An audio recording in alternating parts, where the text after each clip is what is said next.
Preparing breakfast for one fussy customer. This new arrival is the first flamingo chick to be born in Scotland this year.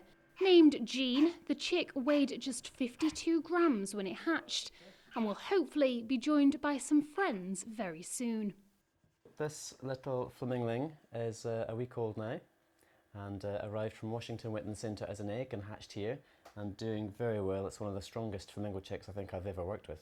We're running at about a 50% fertility, so we've got 5 eggs and the first one's out and there's 2 hatching at the moment and then there's 2 hopefuls.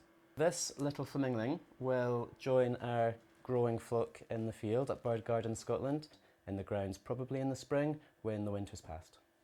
This little one is white now, but they'll soon turn grey. And when they start eating their adult food, which contains the same pigment found in the algae in nature, they'll turn that unique flamingo pink. Just like this. When we visited Owen's first flamboyance, or flock of flamingos last year, they were still grey and fluffy. They're still changing, but it won't be long until they're perfectly pink and look like this. They're doing great. They're doing really great. So 10 eggs came in, 9 hatched, which is phenomenal, and we still have 9, which is fantastic. They were hand reared, so you don't know how much humanisation or imprinting that has happened, but they've naturalised very happily on the pond and they're behaving like flamingos should. And it's not just the birds that are changing. The sanctuary has started work on a new visitor centre they hope will be open to the public next year.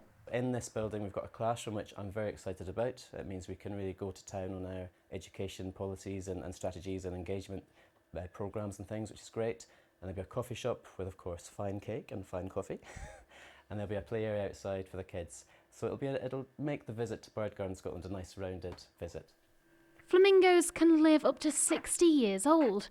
So at just under a week, Jean has got some growing up to do and some manners to learn. Jennifer Cordingley, ITV News, Oxton.